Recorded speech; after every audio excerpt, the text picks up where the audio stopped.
On va passer au quatrième et dernier dossier pour cette conférence. Donc, Monsieur B, 70 ans, vous êtes amené aux urgences par sa femme pour des troubles de conscience survenus dans un contexte de céphalée et de vomissement. L'interrogatoire n'est pas facile en raison d'une grande fluctuation de la tension, mais sa femme vous apprend que ses antécédents comprennent essentiellement une hypertension artérielle bien équilibrée et un tabagisme à 50 pack années. À l'examen, il existe une fièvre à 39,7, une raideur de nuque, une tension artérielle à 85,65. Il existe une tachycardie à 110 battements par minute. La fréquence respiratoire est à 26. Le bras gauche vous paraît moins mobile que le bras droit. Donc, la première question, quel tableau clinique est présenté par ce patient? Justifiez votre réponse. Et quel signe clinique manquant devez-vous impérativement chercher dans ce cas? Donc, ici, on est devant un sepsis sévère, car c'est un patient qui présente d'une part une hyperthermie à 39,7, donc supérieure à 38, une tachycardie supérieure à 110, une tachycardie à 110 battements par minute, donc largement supérieure à 90, qui est un des critères de gravité, une polypnée à 26 et une hypotension à 85,65. Qui est suffisamment sévère puisque la pression artérielle systolique est inférieure à 9. D'accord? Et ensuite, sur un tableau de méningoencéphalite, si vous devez justifier la méningoencéphalite, d'une part, pour justifier le syndrome méningé, il y a une raideur de nuque et des céphalées. Et l'encéphalite, c'est l'obnubilation, les troubles de mobilité du bras gauche, et la fluctuation de la tension. L'examen clinique numéro 1 qui va vous manquer, bien sûr, c'est la recherche d'un purpura qui sera un signe de gravité important dans le cadre d'un purpura fulminans. On va passer à la deuxième question. Quels examens complémentaires devez-vous demander? Alors, déjà, il faut bien mettre en gros et en première ligne que ces examens qui sont à demander en urgence et qui ne doivent pas retarder la prise en charge thérapeutique, parce que vous avez bien vu la gravité du tableau clinique présenté par ce patient. Donc ça, vous devez bien le mettre en évidence. Donc vous allez demander, dans le cadre du sepsis, des hémocultures. Vous ouvrez votre tiroir, hémocultures répétées, de préférence au moment des pics fébriles, avec examen mise en culture aéro et anaérobie, réalisation d'un antibiogramme sur les germes retrouvés et prélevé avant toute antibiothérapie. Ensuite, ici, il va effectivement falloir faire une ponction lombaire, puisque vous êtes bien d'accord que vous êtes devant un tableau de méningoencéphalite. Mais en raison des signes de localisation, genre le bras qui ne bouge pas bien, etc., il faut d'abord demander le scanner cérébral en urgence absolue, sans injection. Si vous faites la ponction lombaire tout de suite, c'est une faute. Hein. D'accord? Et c'est vraiment grave parce que vous pouvez décompenser complètement le patient. Enfin, vous allez demander toujours dans votre cadre de votre bilan infectieux une numération de formule sanguine avec une VS et une CRP. Peut aussi se discuter de demander un bilan d'hémostase qu'on ne fait pas en fait systématiquement en pratique. J'ai rajouté une IRM cérébrale, est-ce faux? C'est pas complètement faux, mais c'est pas forcément très utile dans ce cadre-là. C'est à cause du tableau de méningoencéphalite probablement. Non, ça peut se discuter. On peut évoquer l'encéphalite du VIH ou la LEMP. Le problème, c'est qu'en pratique, on ne va pas forcément l'avoir très facilement en urgence, l'IRM, donc je ne l'ai pas mise ici, mais c'est pas faux. Tu peux mettre que tu as fait une IRM en plus. Ce qu'il faut de toute façon, c'est faire une imagerie avant de faire la ponction lombaire, ça c'est important. Et que cette imagerie ne doit surtout pas retarder ni la prise en charge ni la ponction lombaire. Alors ensuite, on va passer à la troisième question. Vous avez un LCR qui est macroscopiquement trouble à l'APL et l'examen direct, vous avez des coccygrammes plus. Donc, quelle va être votre attitude thérapeutique? Donc, en premier lieu, vous hospitalisez le patient en urgence et en réanimation à cause du sepsis sévère.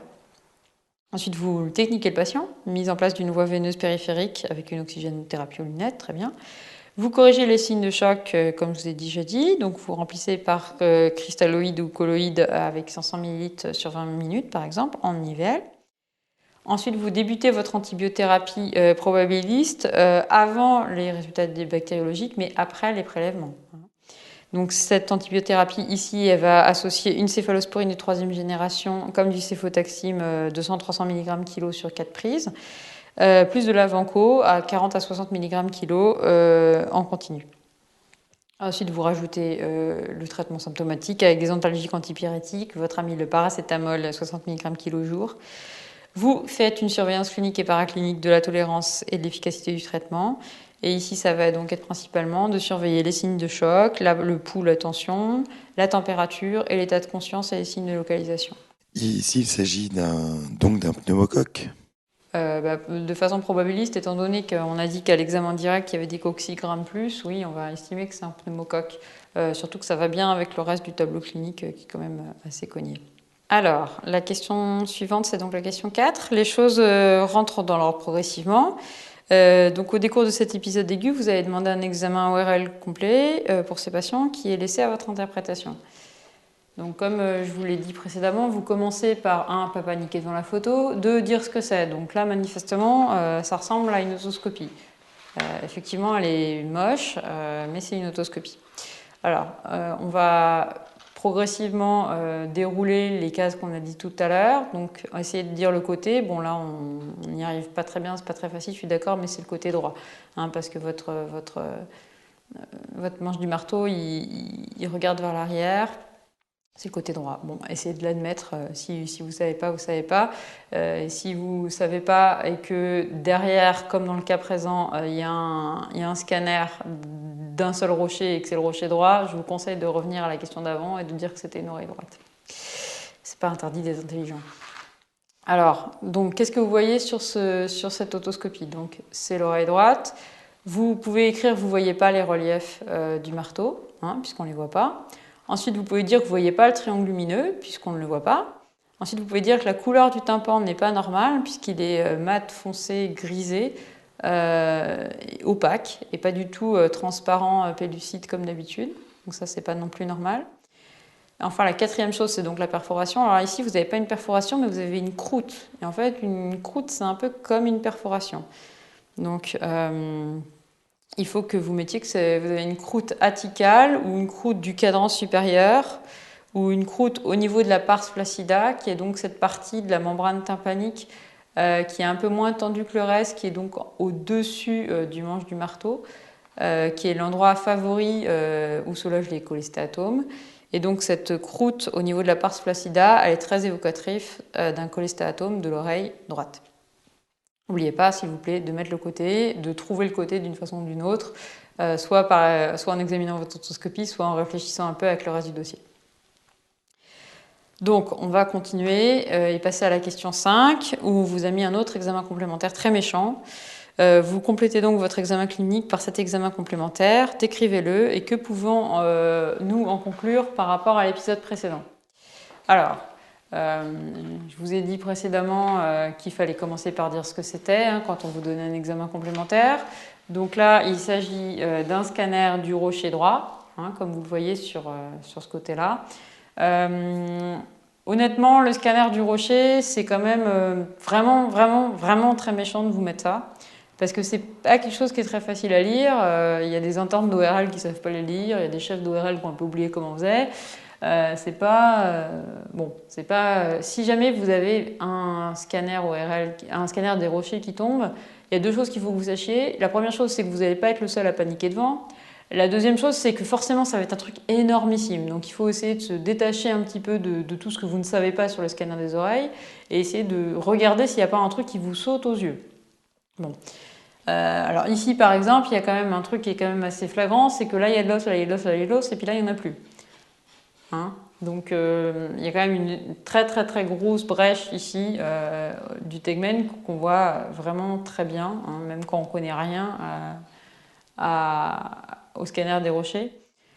C'est pas la peine de vous souvenir de grand chose d'autre que de regarder s'il n'y a pas une brèche, notamment dans un dossier comme ça où ça commence par une méningite, ça se transforme en otite. Bon, vous vous doutez bien qu'il va y avoir une histoire de cholestéatome ou d'otite moyenne ou quelque chose comme ça. Donc, vous dites que c'est un scanner du rocher droit en coupe coronale. Vous pouvez toujours dire que c'est une fenêtre osseuse, ça peut toujours vous faire des points. Et donc, vous avez l'oreille moyenne qui est un peu pleine. Il y a plein d'opacité partout, là. Hop, là, normalement, il devrait y avoir de l'air. que c'est probablement donc ça en rapport avec le cholestéatome. Bon, ça c'est si vous êtes un peu plus calé. Et sinon, la chose qu'il faut bien penser à dire, c'est qu'il y a une grosse brèche du tegmen qui est supérieure à 1 cm et qui va être donc manifestement la porte d'entrée à la méningite à pneumocoque qu'on a observée au préalable. Pouvez-vous nous rappeler qu'est-ce que le tegmen? Ouais, alors le tegmen, c'est le toit du rocher en fait, c'est juste en dessous du cerveau. C'est la partie osseuse qui est ici. Donc en fait, si on n'était pas en fenêtre osseuse, ici vous auriez directement le cerveau et les méninges. Donc c'est une toute petite membrane osseuse qui fait 2 mm à peu près de large et qui fait le barrière aux germes qu'il y a dans l'oreille en fait. Donc à partir du moment où il y a votre cholestéatome qui a tout mangé les structures de l'oreille, là vous voyez qu'il n'y a plus rien en fait. Si vous saviez bien lire ce truc là, vous verriez qu'il n'y a plus rien dans l'oreille pratiquement. On voit les structures de l'oreille interne, mais que dans l'oreille moyenne, là on voit qu'il n'y a plus rien, on voit pas d'osselet, on voit rien du tout. Il a aussi mangé la pauvre barrière de protection qu'il y avait pour le cerveau et c'est pour ça que le patient a fait la méningite qu'on a observée dans la première question. Alors, on va passer à la 6e question. Donc, on a décidé d'une prise en charge chirurgicale pour cette monstrueuse brèche du tegmen avec ce monstrueux cholestéatome. En préopératoire, vous allez réaliser cet examen complémentaire. Quelle est votre conclusion et quelles sont les étiologies possibles? Donc, on va passer à la question 6. On a décidé pour ce patient d'une prise en charge chirurgicale pour ce monstrueux cholestéatome. Et donc, en préopératoire, vous allez réaliser l'examen complémentaire suivant. Qu'est-ce que vous concluez et quelles sont les étiologies possibles? Donc, encore une fois, on va enfoncer le clou sur cette conférence, un audiogramme tonal liminaire. Il faut que vous l'écriviez, que c'est un audiogramme tonal liminaire, qui n'est pas exactement présenté comme celui que vous aviez tout à l'heure, mais il faut mieux que vous en voyez le plus possible. Et donc celui-là, il n'y a pas écrit si les petits ronds et les petits carrés c'était quoi. Donc je vous rappelle que les petits ronds c'est la courbe aérienne et que les petites croix c'est la courbe osseuse. Vous allez donc dire qu'il s'agit donc d'un audiogramme tonal liminaire, que à gauche vous avez une surdité de perception modérée, puisque les deux courbes sont superposées, avec une baisse principalement sur les aigus, qui est donc probablement en rapport avec une presbyacousie chez ce patient qui est quand même âgé.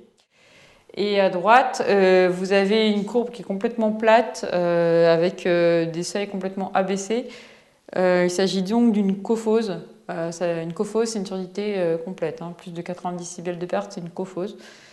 Qui est donc due soit au cholestéatome avec une destruction de l'oreille interne, soit ça peut être éventuellement une séquelle de la méningoencéphalite qu'on a eue dans la première question. Je vous rappelle que les méningites, ça peut donner des cophoses. Donc voilà, vous pouvez aussi avancer ça comme possibilité. Et en fait, sur cet audiogramme-là, vous pouvez aussi voir ce truc, ce W avec cette flèche-là, ça c'est tout bêtement le sens du Weber en fait. C'est-à-dire que si vous avez votre W avec rien du tout, c'est que le Weber il est indifférent, c'est-à-dire qu'il ne va dans aucune oreille. Et sinon, on dit dans quelle oreille a entendu le truc, le son. Et donc ici, le Weber il est latéralisé à gauche, c'est logique, puisque ici vous avez une cophose, donc on n'entendra rien dans cette oreille-là, vous n'entendrez que dans la meilleure oreille. Voilà, c'est tout ce qu'on peut conclure sur cet examen-là. N'oubliez pas que même si c'est évident que la cophose peut être liée au cholestéatome, puisqu'on a tourné le cholestéatome, n'oubliez pas le début du dossier, n'oubliez pas la méningite. C'est des dossiers qui sont transversaux, faut jamais oublier une seule partie du dossier. Jusqu'à la dernière question, vous pouvez vous rappeler la première en fait. Voilà, ça fait toujours gagner 2-3 points.